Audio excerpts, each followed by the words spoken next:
Hey toi, tu veux apprendre le montage en proxy mais tu sais absolument pas ce que c'est? Et ben alors c'est simple, pour ça tu cliques ici, là, là, là. Et voilà, tu as réussi à faire exactement ce que tu voulais, même si tu sais absolument pas ce que tu veux. Alors abonne-toi et à la prochaine. Ciao!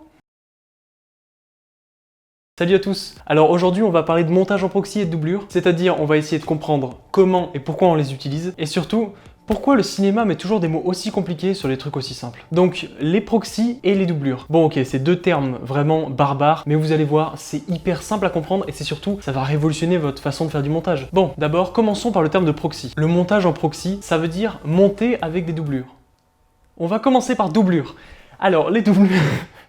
Bon, on va commencer par les doublures. C'est un terme vraiment simple, c'est une sorte de rendu de ta vidéo mais en HD, avec lequel le logiciel va travailler pendant le montage, et du coup, c'est ça la doublure. C'est juste la même vidéo que la vôtre, mais en moins bonne qualité pour que le logiciel travaille avec une vidéo en moins bonne qualité. Et ça n'a aucun impact d'ailleurs sur le rendu. C'est le principe du montage en proxy. La doublure, c'est donc tout simple. C'est juste la même vidéo que vous avez importée, mais rendue dans une qualité un peu plus basse pour que le logiciel ait des facilités à travailler dessus, pour que ça rame pas comme jamais. Donc c'est pas compliqué. Le montage en proxy, c'est simplement, quand tu fais le montage, tu te sers des doublures au lieu de te servir des vidéos originales. Alors oui, c'est bien beau d'utiliser des termes, mais alors pourquoi on l'utilise déjà? Le montage en proxy, comme j'ai pu t'expliquer, ça permet vraiment de faire moins ramer ton ordinateur. Je dis pas qu'il faut arrêter d'acheter des bons ordinateurs pour faire de beaux rendus. Non, je dis que si jamais vous n'avez pas les moyens, et ben ça c'est une bonne technique pour arrêter de faire ramer votre ordinateur. Parce que vous pourrez exporter quand même des vidéos en 4K.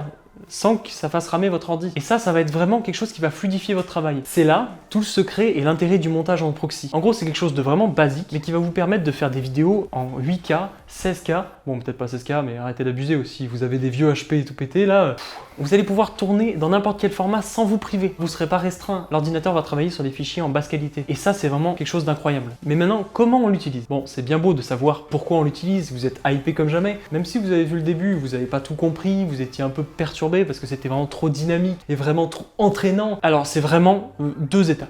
Il vous faut Adobe Media Encoder et Premiere Pro. Je vais vous l'apprendre avec cette technique. Après, je sais pas sur Final Cut, Avid ou tous les logiciels comme ça, je sais pas si c'est possible et même comment on peut le faire. Donc, sur Premiere Pro, vous allez dans l'onglet Projet, vous sélectionnez par exemple, moi je sélectionne le dossier, je clique droit dessus et je vais dans l'onglet Doublure. Là, je mets Créer des doublures et là maintenant, il faut sélectionner quelque chose qui est vraiment important. En gros, il faut suivre les paramètres de votre séquence. Par exemple, moi, ma séquence, elle est en 16/9, donc à la base, elle est en 1920 par 1080. Et ben là, je vais la rabaisser en HD. Donc, vous cliquez là-dessus et là, en fait, ce que ça va faire, c'est que ça va vous importer toutes les vidéos que vous avez sélectionnées, du coup qui sont dans le dossier que vous avez sélectionné, ça va vous les mettre toutes dans Adobe Media Encoder, et en fait ce que vous allez faire, c'est simplement laisser Adobe Media Encoder gérer tout seul.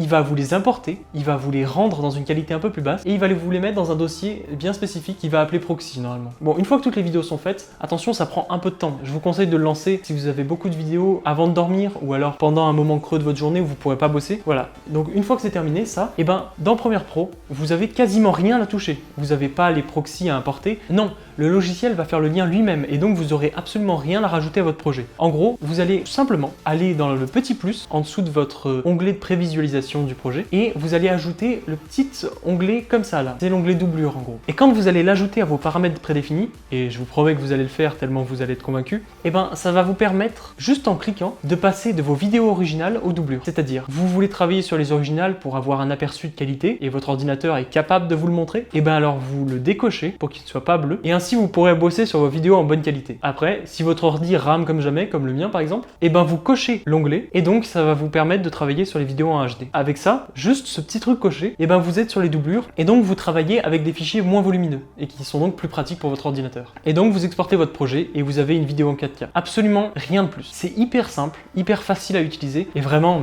ça sauve un projet. Moi j'ai dû bosser sur un clip et sans ça je pense que j'aurais jamais pu le faire. Et voilà, fin de l'astuce. C'est juste ça. Ça, c'est simplement une astuce qui permet d'arrêter de galérer comme jamais sur les projets. Alors effectivement, ça va pas vous sauver totalement. Si vous avez vraiment un ordi pourri, vous travaillez quand même avec de l'HD. Mais bon, quand même, ça permet de sauver tellement de projets, c'est tellement efficace. Moi, j'aurais bien aimé qu'on me donne cette astuce avant et j'ai découvert ça que cet été et du coup, je voulais absolument vous le partager. J'espère que cette vidéo t'a plu et qu'elle t'aidera pour tes prochains montages. En tout cas, moi, je te laisse là. Si t'as aimé, mets un like, ça fait vraiment plaisir. Et mets en commentaire des idées de vidéos si jamais t'es motivé. En attendant la prochaine vidéo qui reviendra peut-être dans 6 mois, je vous dis ciao! Ciao!